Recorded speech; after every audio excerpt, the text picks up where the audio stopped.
I feel the need straight away to probably disappoint some of you and say there are no jokes in my presentation. There's data, so my aim is to be useful rather than funny, and I hope that is the case by the end of this session.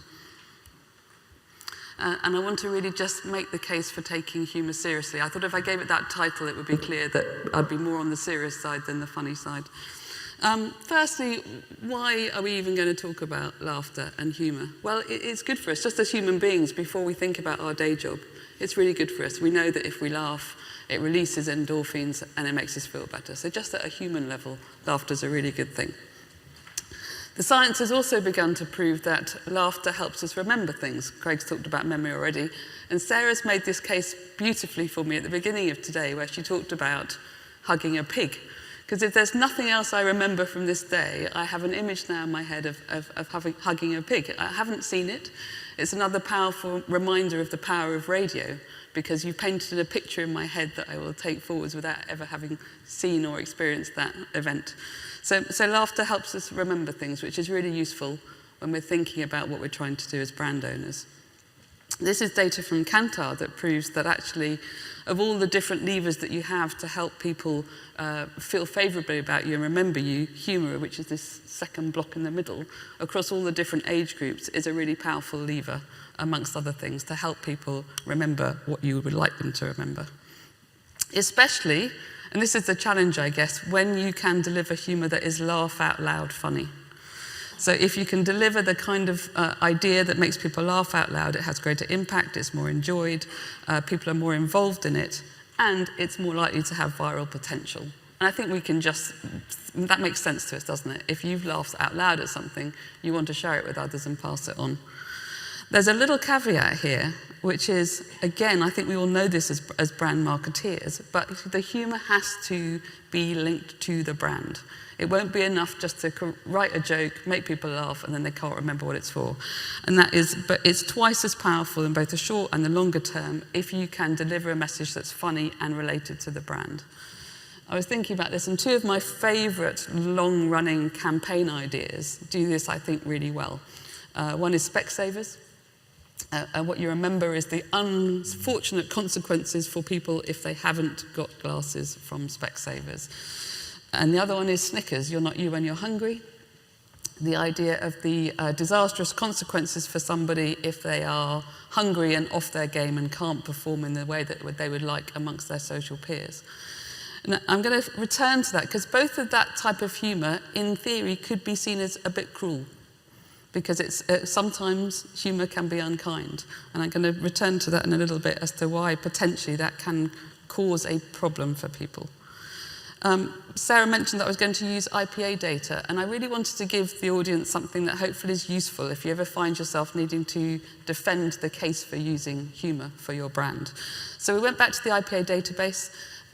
It's a database of all the effectiveness awards that have been going since 1980. They've got 1,500 case studies in there now of probably the cases that have almost beyond reasonable doubt proved the effectiveness of the advertising. So you'd have to argue they're some of the best cases that we have as an industry. And we wanted to look at whether we could glean anything from the cases that used humour and the cases that didn't. So we've just gone back over the last 10 years, which is a couple of hundred cases. And this is some of the data that we found that we think is interesting. So I'm going to draw your attention for the next few slides to the purple side of the graphs, where they are the cases that have used humour. And you'll see from this that those cases that have used humour have demonstrated a greater number of business effects than the cases that hadn't used humour. So 2.85 versus 2.3. And those business effects are of the kind that you would hope and expect those brands. So they tend to be about driving value, volume, and profit. So key metrics that say those cases that have used humour have driven the kind of metrics that you'd want for your brand versus those that haven't. One interesting thing we found was that the cases that used humour tended to spend more on average. So you'll see again, 54 million versus 37 million. But the profit that those campaigns generated were more than double those that didn't. So whilst you spend more, you get more.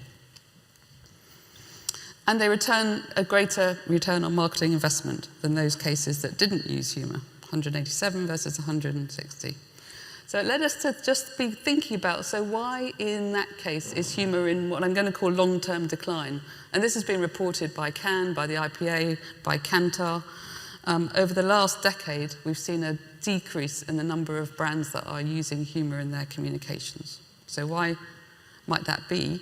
It's 20% in the last decade, a decline of using humour, which seemed quite marked. So less than a third of all cases now using humour. So 3 possible reasons. This is not about data, this is our hypotheses. One might be that over the last decade, brands increasingly have wanted to talk about purpose and talking about the good they're doing in the world and the kind of issues and causes they're getting behind. And there is a tendency when you're talking about purpose to be quite serious about how you talk about it. So potentially that is one reason why humour is not as prevalent as it used to be. The other reason might be that the kind of cost of living crisis has meant brands were nervous of using humour in case they looked insensitive to the world that's going on around them. I think we've seen lots of evidence to say actually those are the times that people want humour the most, to give them a little bit of light relief. And another factor might be fear. Now, Oracle did a survey 2 years ago where they interviewed 1,200 consumers around the world and 3,000 marketeers. And they found that 91% of consumers said they respected brands and wanted them to use humour, 91%. 95% of the marketeers said they feared using humour in their communications, fear of getting it wrong. Not this audience, not fearful, we hope. Because actually there's some really interesting signs that humour, above all the other channels, I'm sorry this graph is not very nice, but if you look at the top left, radio, 55% of all the campaigns that were measured in this report use humour. So radio is punching above its weight using humour. And I think for all the reasons that we've talked about, we know how you understand the audience that you're talking to, you have that intimate relationship, you feel more willing possibly to use humour because you understand them and know them. So a great study there, but I'd say there are still opportunities. So despite the fact that we think radio is a really good medium and doing really well for use of humour, there are some other gaps possibly that we could look at to go, why is it that premium brands tend to use humour less than other brands? So you see that chart in the middle. And I think we're beginning to build a body of evidence that says actually premium brands can use it really well. If you look at Yorkshire Tea, the campaign there, it's managed to justify and maintain its price premium using humour. Pampers, another P&G brand that's also begun to demonstrate that having laugh out loud funny communications is also helping people think that it's worth the price premium, because the joke around the punami that Pampers is talking about reminds you how effective the product is and you're willing to pay a premium for it. Another category that looks like it could do with a laugh is the kind of business-to-business category. And I think, again, there's a perception possibly that you say when you're talking to someone in their professional capacity, you have to treat them seriously, that they somehow lose their sense of humour when they walk in the door and they're a business person. Again, a campaign such as Workday, their Rockstars campaign, I think, again, smashes that myth that you can't have humour when you're talking about a business category. So opportunities there for us all to think about. And I hope just from that whistle-stop tour of humour, the use of the data that I've provided with you, we can all go away and say, actually, humour is alive and kicking in our industry. We can use it even more powerfully, more consistently. We can drive memory. And I've got the business case now to go prove why humour is really effective. Thank you.